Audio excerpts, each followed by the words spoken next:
Le progrès nous définit, nous pousse à toujours aller de l'avant.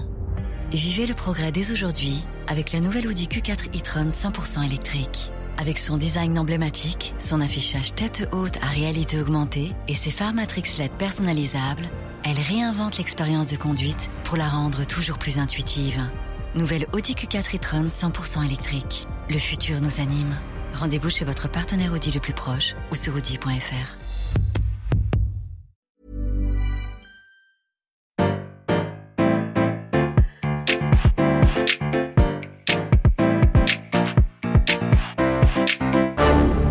Bonjour, vous avez choisi la réponse D. Mais d'abord, écoutez la question.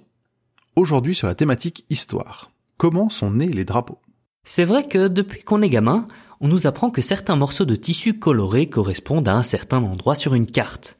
À partir de ce moment-là, on l'accepte pour toujours et chaque pays a un dessin sur un drap qui le représente. Et puis, ils y tiennent à ces morceaux de tissu. Ils sont sortis à tout bout de champ, que ça soit pour une mission diplomatique, une manifestation ou encore un match de foot. Les pays ont même créé des lois pour protéger ces symboles. En France, brûler un drapeau français peut coûter jusqu'à 7 500 €. Et en Russie, la punition peut monter jusqu'à 5 ans de prison. À l'inverse, au Danemark, il est interdit d'abîmer les drapeaux d'autres pays afin d'éviter les affronts diplomatiques, mais c'est complètement légal d'abîmer un drapeau danois. Bref, je digresse, mais j'ai la réponse à la question, évidemment.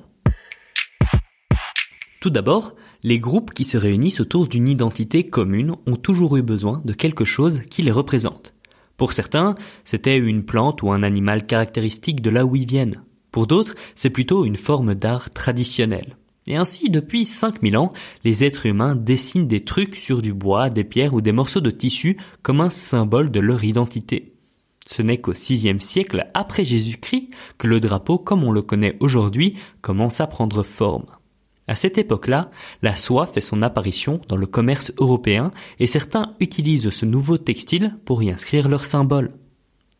Un des premiers exemples de morceaux de tissu représentant un État nous vient de l'Empire ottoman. Sauf que ce n'est pas du tout ce que vous attendez. En fait, c'est simplement un rideau qui aurait appartenu au prophète Mohammed ou à sa femme. Les Ottomans lui accordent une valeur immense et le prennent avec eux sur le champ de bataille. Mais ce n'est pas ce rideau qui a directement amené les autres pays, villes ou régions à avoir un drapeau. L'utilisation d'un tissu comme symbole d'identité vient plutôt d'un besoin de communiquer entre différentes unités militaires. Par exemple, en haute mer, c'est assez compliqué pour deux amiraux de la marine de savoir si le bateau d'en face est un ami ou un ennemi. Dans l'histoire, de nombreux navires alliés se sont coulés parce qu'ils avaient mal identifié celui d'en face. Donc, au début du XIIIe siècle, les Danois inventent une solution. Mettre un grand drap au-dessus du mât du bateau pour qu'il puisse être identifié de loin. En 1213, ils inventent ainsi le Dannebrog, une croix blanche sur un fond rouge qui représente toujours le Danemark aujourd'hui. Avec le temps, de plus en plus de pays copient cette idée et petit à petit, cela devient normal de voir un drapeau flotter au-dessus du mât. L'armée de terre va elle aussi copier cette brillante idée.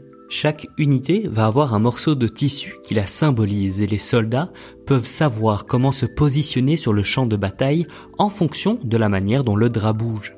D'ailleurs, il était courant de lever le drapeau adverse en fin de bataille pour signifier qu'on avait gagné. C'est d'ailleurs de là que vient le fameux drapeau blanc. Pour informer l'adversaire qu'on abandonnait, on levait un drapeau qui n'était pas le sien, ni celui de personne d'autre. Donc juste un drap blanc quoi. Mais finalement, c'est vers la seconde moitié du XVIIIe siècle qu'est apparue la version moderne du nationalisme. Alors que l'immense majorité des drapeaux existants avant cette période contenaient des symboles d'une dynastie, cette nouvelle idéologie va la supprimer et les drapeaux vont devenir les symboles du peuple et de la notion de citoyenneté. C'est comme ça qu'ils ont pris la dimension qu'on leur connaît aujourd'hui. Bravo, c'était la bonne réponse. Pour aller plus loin sur ce sujet, retrouvez les sources en description. La réponse D est un podcast du label Podcut. Vous pouvez nous soutenir via Patreon ou échanger directement avec les membres du label sur Discord. Toutes les informations sont à retrouver dans les détails de l'épisode. À demain pour une nouvelle question sur la thématique ciné-série.